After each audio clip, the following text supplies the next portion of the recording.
عورت کی خوبی، عورت کا حسن اور اللہ کی نگاہ میں عورت کا مقام کب ہے؟ جب وہ شوہر کی فرما بردار ہو اور جینون جگہوں پر اور جینون احکامات میں اس کی مخالفت نہ کرنے والی ہو۔ نبی صلی اللہ علیہ وسلم نے فرمایا، بہترین بیوی وہ ہے جس کی طرف تم دیکھو تو وہ تمہیں خوش کر دے،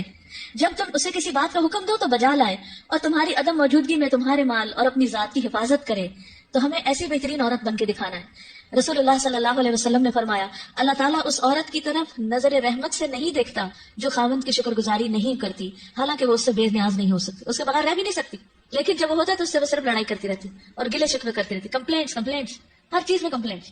تو شوہر بھی چاہے اس کے پاس کتنی بھی جسمانی طاقت ہے یا مالی طور پر بہت اسٹیبل ہے، وہ انسان ہے، ہیومن بینگ ہے، وہ بھولتا بھی ہے، وہ غلطی بھی کرتا ہے، تو ایسی چیزوں کو اگنور کر دینا چاہیے۔ ہمیشہ گنتی کر کے رکھیں کہ اس کے احسانات کتنے ہیں اور اس کی غلطیاں کتنی ہیں، اگر وہ برابر ہو تو بھی شکر گزار رہیں، اور اگر اس کی نیکیاں یا احسانات زیادہ ہو اور غلطیاں کم ہو تو غلطیوں کی بنا پر اس کی ناشکری نہیں کریں۔ تو آپ نے خصوصاً اپنے ہسبینڈس کو تھینک یو بولنا ہے، لکھ لیجئے، اور جو ابھی نہیں بول سکتے وہ آئندہ زندگی کے لیے لکھ لیں، دلوں میں لکھ لیں کہ شوہر کے شکر گزار رہنا ہے، اور یہ شکر گزاری آپ کے اپنے اندر اور آپ کے گھر میں اور آپ کے تعلقات میں خوشگواری پیدا کر دے گی۔ آپ دیکھیں گے کہ وہ شاید منتظر ہوں اس بات کے کہ کسی وقت آپ خوش ہو جائیں ان سے، کیونکہ آپ دیکھیے وہ آپ کو خوش کرنے کی کوشش میں لگے رہتے ہیں، اور آپ جب خوش نہیں ہوتے تو بیچارے وہ بھی ناخوش ہو جاتے ہیں۔ تو جب آپ خوش ہوں گے تو آپ کو دیکھ کر وہ دگنے خوش ہو جائیں گے، جب وہ دگنے خوش ہوں گے تو آپ تگنی خوش ہو جائیں گے، اور یہ خوشیوں کا سلسلہ بڑھ جائے گا۔ پھر اسی طرح عورت کے اوپر یہ بھی لازم ہے کہ وہ اس طریقے پر رہے کہ شوہر دیکھے تو خوش ہو جائے، یعنی بیوی کا حال حلیہ، اس کا اٹھنا بیٹھنا، بات کرنے کا انداز، معاملہ کرنے کا انداز، یہ شوہر کے لیے ایک اٹریکشن کا باعث ہو۔ یعنی اگر شوہر کو کسی خاص قسم کا لباس پسند ہے تو ایز لانگ ایز وہ شریعت کی حد کے اندر ہے تو عورت کو وہ پہننا چاہیے۔ اگر کہیں جانے کی بات ہے یا گھر کو کسی خاص انداز میں رکھنے، یا کوئی شادی شدہ زندگی میں بہت سارے معاملات باہم ایک دوسرے کے ساتھ مل کے کیے جا رہے ہوتے ہیں، تو ایسی تمام چیزوں میں شوہر کے ساتھ تعاون اور اس کی مدد اور اس کو خوش کرنا جو ہے وہ لازم ہے۔ یعنی اپنی شرم و حیا کی بھی حفاظت کریں، اور گھر پر جو بھی اس کے کسٹڈی میں شوہر کا مال یا راز یا کوئی بھی چیز ہے ان سب کی بھی حفاظت کرنے والی ہو۔ مال کی، گھر کی حفاظت، پیسے ضائع نہ کرے۔ یہ نہیں کہ شوہر کے گھر، شوہر کے مال اور شوہر کی تنخواہ اور شوہر کی پراپرٹی میں سے چھپ چھپا کے میکے والوں کو مت بھیجتی رہے۔ بہت سے فساد اس وجہ سے ہوتے ہیں کہ سسرال کو دینے کے لیے تو نمبر 2 مال ہوتا ہے، اور میکے کو بھجوانے کے لیے پسندیدہ چیز۔ قدرتی بات ہے کہ انسان کی جو اٹیچمنٹ ہوتی ہے وہ ماں باپ سے بہت زیادہ ہوتی ہے۔ ایک ایسی خیرخائی ہوتی ہے جس میں دنیا کی کوئی دوسری چیز شریک ہی نہیں ہو سکتی۔ ظاہر ہے جنہوں نے جنم دیا، جنہوں نے پالا پوسا، ان کے ساتھ محبت اور خیرخائی کیسے نہ ہو، وہ تو ہوگی، لیکن اس کی بھی حدود ہیں، وہ حد سے آگے نہیں بڑھنی چاہیے کہ شوہر کما کے لائے اور ہر وقت عورت شکوا کرے، پورا ہی نہیں پڑتا، ہوتا ہی نہیں، ہے ہی نہیں، یہ بھی نہیں، وہ بھی نہیں، وہ بھی نہیں، اور پیسے بٹورتی چلی جائے اور ادھر سے چھپ چھپا کے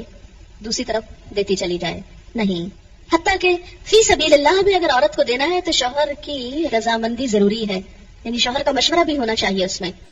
پھر اسی طرح یہ ہے کہ بولنے میں اچھی ہو۔ رسول اللہ صلی اللہ علیہ وسلم نے فرمایا، کنواری عورتوں سے نکاح کرو کہ وہ شیریں گفتار ہوتی ہے، یعنی کہ ان کے بولنے میں مٹھاس ہوتی ہے، اور تھوڑی چیز پر جلد خوش ہو جاتی ہیں، یعنی شکر گزار ہوتی ہیں، کیونکہ زیادہ دنیا نہیں دیکھی ہوتی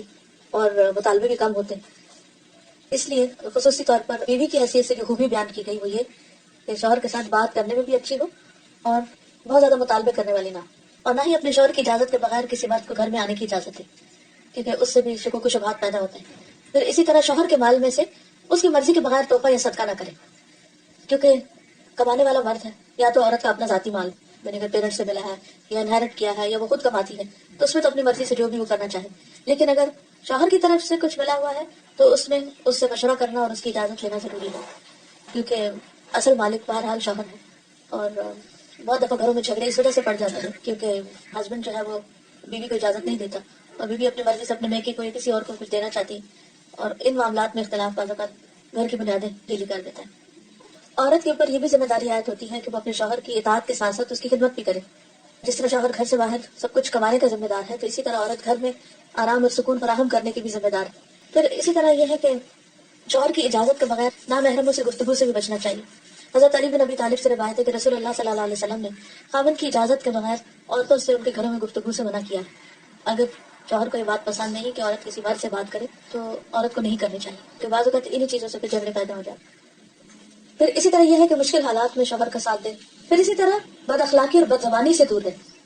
اب یہ جو بد زبانی ہے یہ عام طور پر بہت سے کام خراب کرتی ہے۔ انسان کی زبانی ہوتی ہے جو اس کو عزت دیتی ہے، اور زبانی ہوتی ہے جو اس کو ذلیل کر دیتی ہے۔ اگر ایک زبان انسان کنٹرول کر لے تو اللہ تعالیٰ اور بندوں دونوں کے سامنے انسان سرخرو ہو جاتا ہے، اس لیے انسان سوچ سمجھ کر بات کرے۔ پھر اسی طرح یہ ہے کہ بد دعائیں نہیں دینی چاہیے، نہ اپنے آپ کو، نہ بچوں کو، نہ شوہر کو، اور نہ کسی اور کو، کیونکہ اگر کوئی دوسرا بد دعا کا مستحق نہ ہوا تو وہ بد دعا واپس پلٹے گی، جس نے دی ہے اسی کو آ کے لگے گی۔ رسول اللہ صلی اللہ علیہ وسلم نے فرمایا بد دعا نہ دیا کرو، نہ اپنے اوپر، نہ اپنی اولاد پر، نہ خادموں پر، نہ مالوں پر، کہیں ایسا نہ ہو کہ وہ قبولیت کی گھڑی ہو کہ جس میں اللہ تعالیٰ سے مانگا جائے تو وہ دعا قبول ہو جائے اور پھر انسان خود ہی پچھتائے۔ لیکن ریلیشن شپ کے اندر کچھ چیزیں ایسی ہیں جن کا خیال رکھنا بہت ضروری ہے، اور ان چیزوں کو ضرور ذہن میں رکھنا چاہیے جو تعلقات کی خرابی کا باعث بنتے ہیں۔ ٹھیک ہے، کچھ چیزیں تو وقتی طور پہ انسان کی طبیعت مزاج کا حصہ ہوتی ہیں، کچھ بچپن کی دو مختلف گھرانوں سے اٹھان ہوتی ہے، اور پھر مرد اور عورت کا جو بایولوجیکل ڈفرینس ہے وہ بھی بیچ میں بہت اہم رول ادا کرتا ہے۔ لیکن ان سب چیزوں کے ساتھ ساتھ کچھ فیکٹرز کو سامنے رکھنا چاہیے۔ اس میں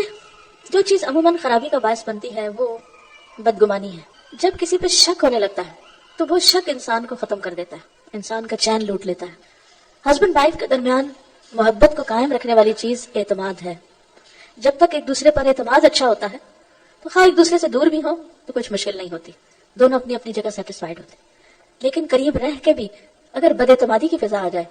شک آ جائے تو خوشیاں ختم ہو جاتی ہیں۔ اس لیے حد الوسع یہ کوشش کرنی چاہیے کہ ان کاموں سے بچا جائے جو ایک دوسرے کو پسند نہیں، جو چیزیں ہسبینڈ کو پسند نہیں بیوی کو ان سے بچنا چاہیے۔ اسی طرح بد اعتمادی اعتماد کے ساتھ ساتھ تنگ نظری سے بچنا چاہیے، نیرو مائنڈڈ نہیں ہونا چاہیے، اور ایک دوسرے کے ساتھ ایک دوسرے کی چھوٹی چھوٹی بات کو مائنڈ نہیں کر لینا چاہیے، کیونکہ بعض اوقات جب شادی ہوتی ہے تو دونوں میں سے کسی ایک کی یا دونوں طرف کی ایک پوزیسو ایٹیٹیوڈ جو ہوتا ہے کہ بس دوسرے شخص کا سب کچھ ہی میرا ہے، اور جب ہم دوسرے سے محبت کرتے ہیں یا محبت کا اظہار کرتے ہیں تو پھر ہم کیا چاہتے ہیں کہ یہ شخص بس اب کسی اور کی طرف توجہ نہ کرے۔